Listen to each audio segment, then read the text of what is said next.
All right, welcome back to DTR's YouTube channel.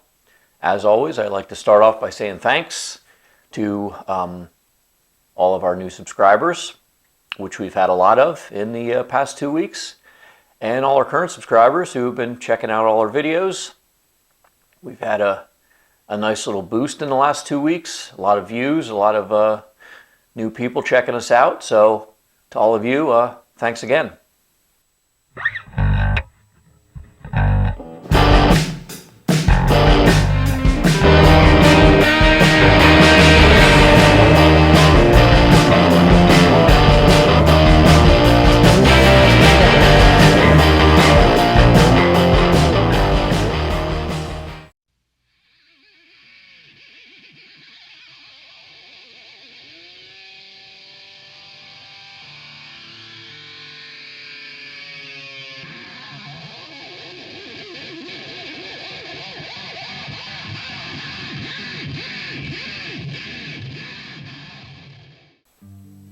All right, welcome back. So we're back with our 66 Impala SS project.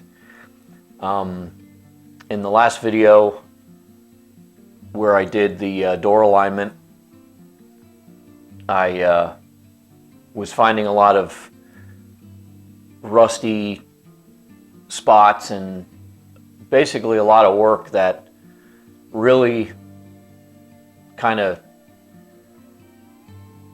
irritated me to see, knowing that, you know, this car was just, you know, worked on in the last few years, and to find all those things wrong with it, and somebody paid good money to have the work done, just really really kind of lights a fire for me, because in this industry there's such a black cloud over the restoration thing. You know, people getting screwed by shops left, right, and center, and when I see that kind of stuff, it just makes me mad, because the more people get bad work done on their cars, the less chance they're going to want to come and see me for a restoration, and in the end that's going to, you know, kill this business. But, you know, seeing those things and I was a little frustrated during the making of that last video, but it's because, you know, I just have just a passion for doing things right, especially when people are paying, you know, good money to get work done. I mean, especially a customer like this who, you know, has no problem, you know, paying for the work to be done and be done right, and at whatever expense. And the things I was finding were just simple things that are wrong and, you know, could be easily repaired correctly.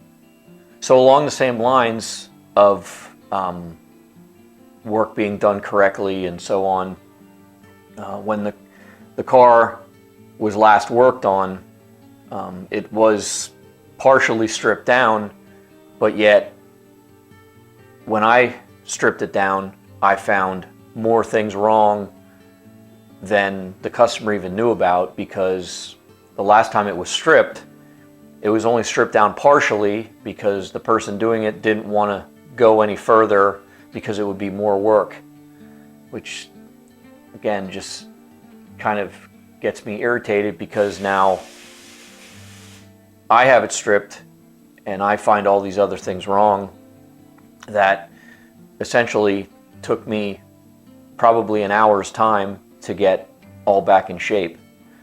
One of the problems I found, and one of the things that initially caught the customer's eye, was the antenna hole on the left side quarter.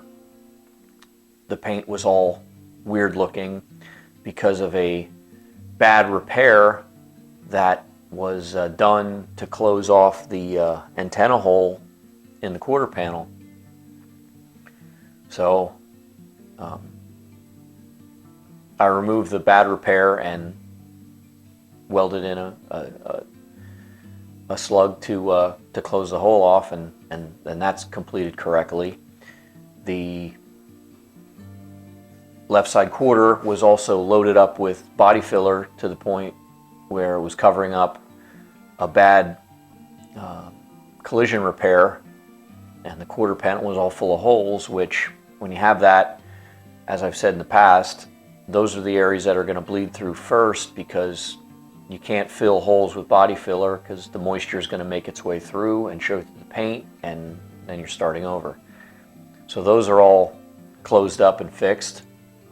The right side quarter panel at the tail end was tremendously covered with body filler, hiding, again, another collision repair that was done just so poorly.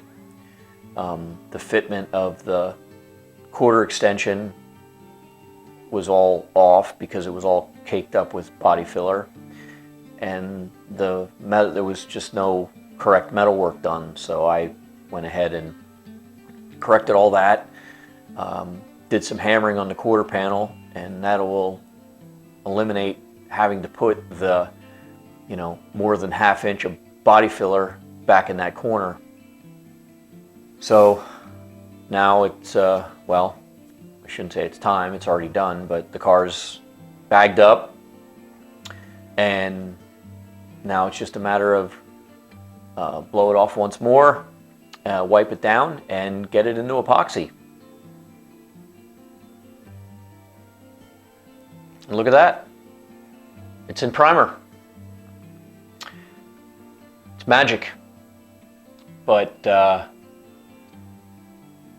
put down a coat of epoxy primer, which after I laid the epoxy down, I have to let it flash for at least an hour before I can put my sanding primer over the top of it. But looking at the body in epoxy, with the epoxy having a little bit of shine to it, you can see how wavy and the problem areas that this body has where you're going to need plastic. And honestly, it's not really that bad.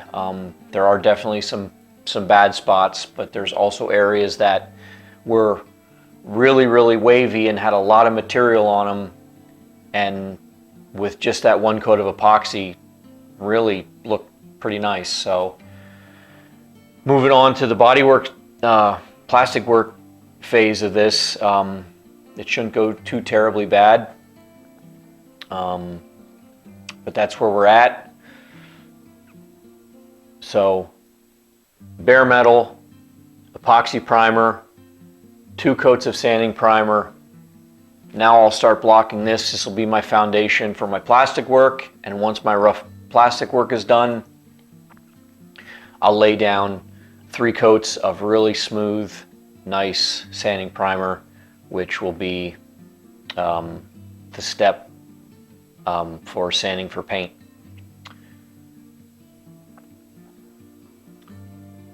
All right, so once again, thanks for checking out the video. If you're new to the channel and you want to stay tuned for more, hit that subscribe button for all the upcoming videos we're going to put out here at DTR. If you like this video, you can always hit that thumbs up.